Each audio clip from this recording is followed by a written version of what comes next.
যে বিক্ষোভ মিছিলের ডাক দেওয়া হয়েছিল সেই বিক্ষোভ মিছিল থেকে তারা সরাসরি যে আপনার নির্বাচন কমিশনের মূল ফটকে প্রশাসনের পক্ষ থেকে দেওয়া হয়েছিল ব্যারিকেড, সেই মূল ব্যারিকেড ভেঙে তারা ঢুকে পড়েছে নির্বাচন কমিশনের মূল ফটকে। তারা অবস্থান নিয়েছেন এবং অনেকটাই বলতে গেলে প্রশাসন যারা রয়েছেন প্রশাসনের মুখোমুখি অবস্থানে রয়েছেন প্রশাসন এবং এনসিপির নেতাকর্মীরা। তারা এই মুহূর্তে দরকার স্থানীয় সরকার এই স্লোগানে তারা উত্তাল এবং নির্বাচন কমিশনের সামনে তারা চাচ্ছেন যে এই মুহূর্তে যে কোনো নির্বাচন কমিশনার যারা রয়েছেন তাদের পদত্যাগ দাবি করছেন।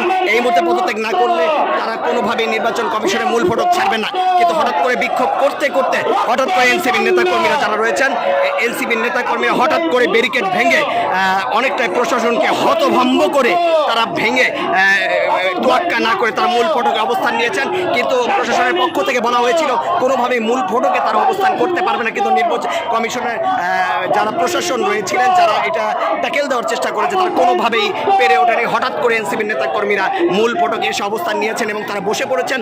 তারা বলছেন যে কোনোভাবেই এই ফটক তারা ছাড়বেন না যতক্ষণ পর্যন্ত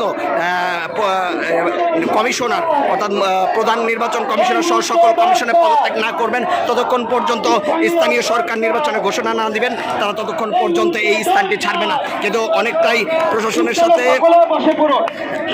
চেষ্টা করে প্রশাসনের সাথে অনেকটাই এনসিপির যারা নেতাকর্মী রয়েছেন তাদের মুখোমুখি অবস্থান আপনাদেরকে দেখানোর চেষ্টা করি যে এনসিপির নেতাকর্মীরা বিক্ষোভে ছিলেন এবং বক্তব্য হঠাৎ করেই তারা ব্যারিকেড উপেক্ষা করে মূল ফটকের সামনে অবস্থান নিয়েছেন।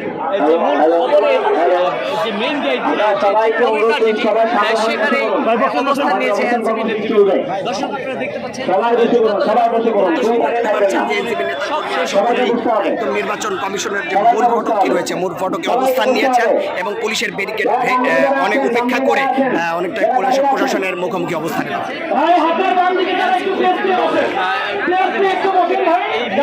অবস্থান নিয়েছে।